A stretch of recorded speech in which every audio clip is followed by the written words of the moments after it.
Uncle जी नमस्कार। नमस्कार, स्वागत है आपका। आप दोबारा हमारे फार्म पे आए, बहुत बढ़िया, मोस्ट वेलकम। बहुत बढ़िया। अंकल जी अपना सबसे पहले परिचय आप दीजिए। कहाँ पे है आपका फार्म और आपका क्या परिचय हुआ? मैं रिटायर्ड है हाई स्कूल हेडमास्टर हूँ हरियाणा गवर्नमेंट का। पिछले 1 साल पहले रिटायर हुआ था और मेरा गांव बालियर खुर्द है, तहसील रेवाड़ी, ज़िला रेवाड़ी, हरियाणा, स्टेट हरियाणा। जी आइए सर। यहाँ पे सर ये लिखा हुआ है फार्म का नाम और you are welcome only on Sunday. हाँ, एक्चुअली मेरे पास पढ़ने वाले बच्चे होते हैं तो बाकी दिन वो डिस्टर्ब होते हैं। उनकी पढ़ाई जो गवर्नमेंट जॉब के लिए तैयारी करते हैं वो बच्चे आते हैं, गरीब बच्चे मेरे अड़ोस पड़ोस के। मैं कोई पैसा लेता नहीं हूँ तो उनको तैयारी कराता हूँ, तो वो बच्चे डिस्टर्ब होते हैं। संडे को उनकी छुट्टी रखता हूँ, इसलिए सभी वेलकम है संडे को। जी चलिए सर। तो काफ़ी बड़े क्षेत्र में अंकल जी आपने किया हुआ है। ये ढाक का पेड़ है जी। ये हमने बचपन में ना कहावत सुनी थी, ढाक के 3 पात। जी। तो ये ढाक का पेड़ है, तो मैंने देखा नहीं था तो इसको लाया और लगाया। ये अंजीर हैं सर, ये अंजीर भी आपने यहाँ लगाई हुई है। जी दोस्तों, काफ़ी बड़ा सर का यहाँ पे फार्म है। ये लव बर्ड हैं, ये कबूतर हैं जिनके पैरों पे पंख है। इस तरह से ये सर ये सारे शौकियाँ हैं। हाँ, शौकिया हैं। ये लक्ष्मी तरु का पेड़ है। हाँ जी। कैंसर में इसके पत्तियां काम आती हैं। ये बतख है जी, बत्तख यहाँ पे रखी हुई है। हाँ जी। तो इनका क्या काम है सर? ये सब शौकियाँ हैं। ये बड़े खरगोश हैं। अच्छा, ये खरगोश हैं। हाँ जी। ये सर क्या है कान पे मैं देख रहा हूँ? ये तो इनका है कि भाई मेल और फीमेल के लिए हम टैग लगा देते हैं, ये खुद ही आपने पहचान लगाए के लिए। हैं? हाँ जी। इसका साइज भी काफ़ी बड़ा लग रहा है हाँ, मेरे को। काफ़ी बड़े हैं ये साइज। ये बटेर हैं, क्वेल जिनको कहते हैं, बटेर। इसमें वाइट पिजन है, कबूतर हैं, कबूतर जी। ये वाइट छोटे खरगोश हैं जो घरों में पाले जाते हैं। छोटा वाला हो गया। छोटे वाला। और सर ये डॉग है रोटवेलर का। और वो उधर जो लेट रही है वो फीमेल है। तो इनका क्या काम है सर? हाँ जी। इनका क्या काम है सर? ये गार्ड डॉग हैं। एक्चुअली रात को इनको खुला छोड़ देते हैं तो कोई डर नहीं रहता, बाहर का कोई आदमी अंदर घुसता नहीं है। ये टॉर्टवाइज है। ये कछुआ है। ये सर ये शौकिया क्यों? सब शौकिया हैं। यहाँ बच्चे आते हैं देखने के लिए तो उनके लिए हैं, वो खुश होते हैं इनको देख के। टर्की दुम्मे हैं, ये प्योर नस्ल हैं। ये बाहर के हैं सर? ये बाहर के टर्की देश के। अच्छा, टर्की देश के हैं ये। हाँ जी। ओके। तो ये ब्रीड से काफ़ी महंगे बिकते होंगे ये? हाँ जी, काफ़ी महंगे हैं। तो ये भी सर कहाँ, इसका सेल कहाँ कर रहे हैं फिर आप? ये यहीं से बिक जाते हैं सब। और ये अभी सर ये ऊन है इस पे या ये बाल? हाँ, ऊन है, ऊन। तो ये निकाली जाएगी? हाँ जी। और कितनी उम्र होगी सर इनकी? ये इस महीने के एंड तक 1 साल के हो जाएंगे। तो किस हिसाब से बिकते हैं सर ये 1 पीस 1 लाख से ज़्यादा का बिकता है। 1 पीस 1 लाख से ज़्यादा का? और बच्चे वगैरह कितना देती है? इसका एक ही बच्चा देते हैं, साल में 1 बार देते हैं। और 3 महीने का बच्चा 30,000 के करीब बिक जाता है। और मार्केट कहाँ है सर इसकी? यहीं से ले जाते हैं, फार्म से बिक जाता है? फार्म से बिक जाते हैं। और उधर क्या है सर? ये बर्बरी हैं जी। ये बर्बरी बकरियां हैं।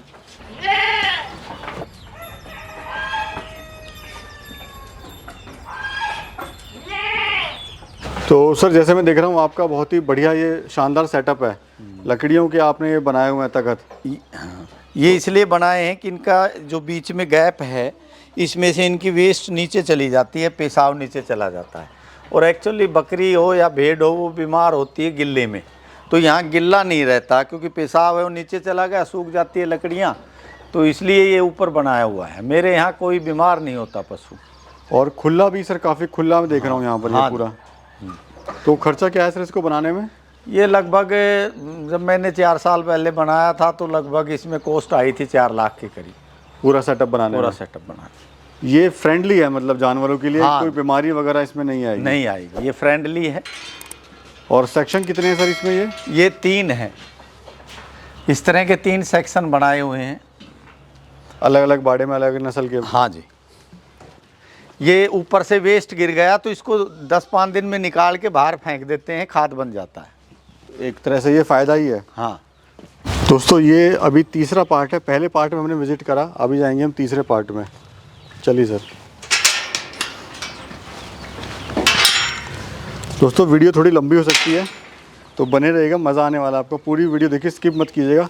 और नए हैं चैनल पे तो चैनल को सब्सक्राइब ज़रूर करना। साथ में दोस्तों कमेंट करके ज़रूर बताया करो आपको वीडियोस कैसी लग रही हैं, और वीडियो को लाइक ज़रूर करना दोस्तों। ये अफ्रीकन गोट है, ये बोर गोट कहलाती है, अफ्रीकन है। ये मेल है, वो फीमेल है, एक जोड़ा है। ये तो सर काफ़ी खासियत क्या है सर इसकी? ये काफ़ी भारा हो जाता है, इसका बकरा 1 क्विंटल से ज़्यादा का हो जाता है जी। हाँ। और क्या बिकता है सर? वैसे भी सुंदर है ये, इसके रेट भी ठीक है, 50,000 से ऊपर का एक बेल बिक जाता है, एक बकरा? हाँ जी। तो ये ईद वगैरह पे बिकता है सर या? नहीं, वैसे भी ले जाते हैं, मेरे यहाँ पालने वाले ले जाते हैं। और इसकी मार्केट सर यहीं से ही? यहीं से ले जाते हैं, मैं को बाहर नहीं जाता। आपका मतलब घर से यहीं से फार्म से सारा माल बिक जाता सारा है? यहीं से चला जाता है। ये इसके 2 बच्चे हैं, ये पहली दूसरी बार ब्याई है तो इसने 2 बच्चे दिए हैं। ये बोर गोट कहलाती है, अफ्रीकन है। ये साल में कितने बच्चे देती है? ये एक बार में पहलवान ने तो 1 दिया था, अब दोबारा ब्याई है तो 2 दिए हैं, और साल में 2 बार ब्याती है। और खाने वगैरह में सर क्या दे रहे हैं? खाने में इनको ये ग्वार का भूसा है, और तूड़ा भी दे सकते हैं, हम सियानी भेज सकते हैं, जैसे गाय को या भैंस को डालते हैं उसी तरह। मतलब घर का ही जो अपना बच्चा कुचा है, हाँ हाँ, सानी वगैरह, वो पशु वगैरह का जो बचता है वो भी खा लेते हैं। बहुत बढ़िया। ये बकरी के नीचे हमने ये मुर्गे रखे हुए हैं, ये बच्चे हैं, ये देखिए आप, नीचे ये वेस्ट पड़ता रहता है बकरियों का, और ये इसी में से खाते रहते हैं ये।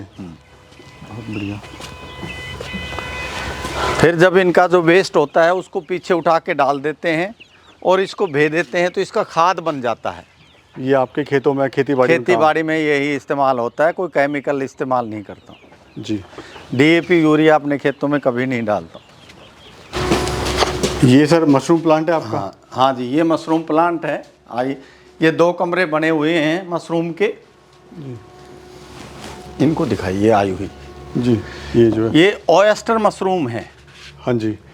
ये मशरूम कई तरह की होती हैं, ये ऑयस्टर मशरूम है, इसमें विटामिन D, B12, फाइबर बहुत ज़्यादा होता है।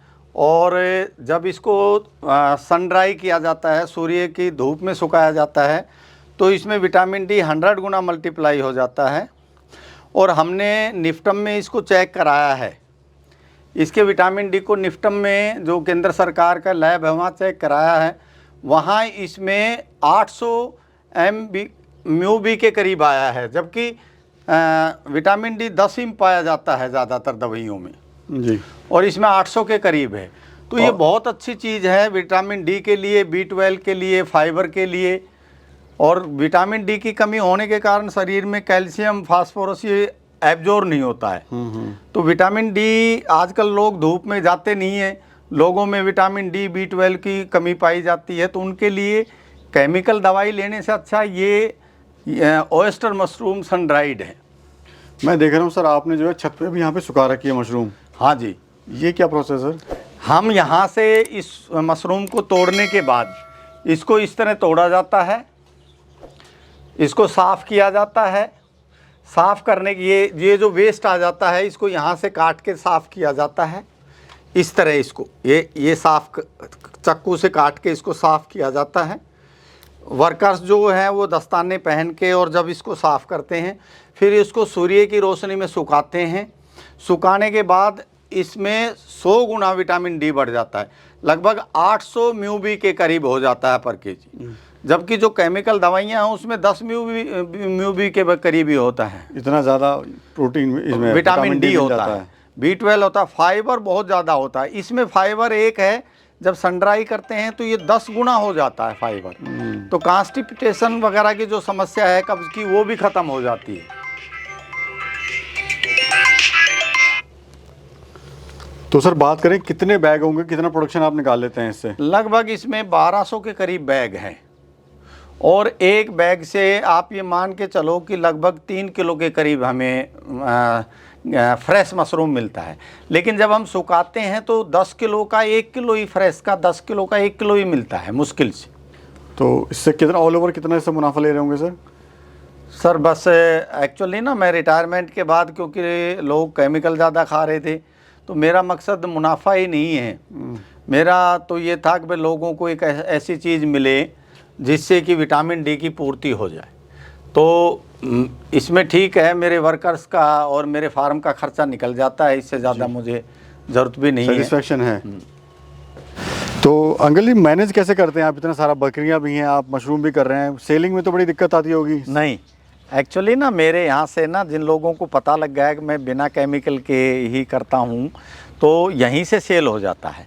बकरियाँ भी सेल हो जाती है, मशरूम भी यहीं से सेल हो जाता है, क्योंकि आजकल कोई भी आदमी धूप में काम नहीं करता और सब में विटामिन डी, B12 इनकी कमी होती है, और वो यहीं से ले जाते हैं। इसी प्रकार मैंने एक हल्दी एक विशेष स्थितियों में उगाई ऑर्गेनिक, जिसका कुरकुमिन 9% के करीब है। हमने वो निफ्टम केंद्र सरकार की लैब में टेस्ट कराया, उसकी रिपोर्ट है मेरे पास, उसका कुरकुमिन 9% है, जबकि जो बाज़ार में हल्दी मिलती है उसका मुश्किल से 1 या 2% कुरकुमिन होता है, और वो ऑर्गेनिक है। इसी तरह हमने एक काली मिर्च, उसका काली मिर्च का विशेष फ्लेवर है, लेकिन हम वो साबती देते हैं क्योंकि उसको कूटने के बाद उसका फ्लेवर निकल जाता है, इसलिए हम उसको साबती देते हैं। ऑनलाइन कोई मंगाता है तो हम उसको कोरियर कर देते हैं, और लोगों को सलाह देते हैं कि उसको घर पे ही तुरंत कूट कर जब वो डाल लें तो बहुत अच्छी तीखी और फ्लेवर वाली काली मिर्च है। हल्दी जो है वो एक मेडिसिन का एंटीबायोटिक है, लेकिन जो बाज़ार में मिलती है उसमें सिर्फ कलर होता है, कुरकुमिन नहीं होता, जबकि हल्दी का जो गुण है एंटीबायोटिक का वो कुरकुमिन के कारण है जी। तो ये चीज़ें हमारी सब यहीं से ऑनलाइन जाती हैं, लोग हमें ऑर्डर करते हैं व्हाट्सएप पे, और हम उसको कोरियर द्वारा भेज देते हैं। आजकल सर बेरोज़गारी बढ़ी है, जो लोग हैं वो बच्चे जो हैं, जो युवा हैं, वो गांव छोड़ के शहर जा रहे हैं और जॉब के लिए 20,000 15,000 के धक्के खाते हैं। तो कैसे सर कोई अपना आत्मनिर्भर बन सकता है? नहीं, मैं तो ये सलाह दूंगा कि, क्योंकि सबसे ज़्यादा शिकायत लोगों की ये है कि जब भी हम कहते हैं कि भाई आप खेती करो, तो वो कहते हैं कि लैंड होल्डिंग कम है, ज़मीन कम है, जबकि मैंने 1 एकड़ में ये सब कुछ किया हुआ है। मैं गाय भी रखता हूँ, मुर्गे भी हैं मेरे पास, कड़कनाथ मुर्गे हैं, टर्की मुर्गे हैं, और इसमें मैं घर के लिए सब्जी भी करता हूँ, हर एक फल के पेड़ लगाए हुए हैं। 1 ही एकड़ में मैंने ये सब कुछ किया है, मशरूम का भी ऐसी प्लांट है, तो हम कम ज़मीन में भी बहुत कुछ कर सकते हैं। तो मैं तो लोगों को ये कहूँ, सलाह दूंगा कि 10-15 हज़ार की सर्विस करने की अपेक्षा अपना काम कीजिए। यहाँ 3-4 लोगों को रोज़गार देता हूँ मैं, वो अपना उनकी वजह से ही ये चल रहा है। मैं तो इतना अकेला ये काम नहीं कर सकता, तो मैं इसी फार्म से उनकी तनख्वाह भी निकालता हूँ, मेरा अपनी बचत भी आती है। धन्यवाद अंकल जी, धन्यवाद। वेलकम।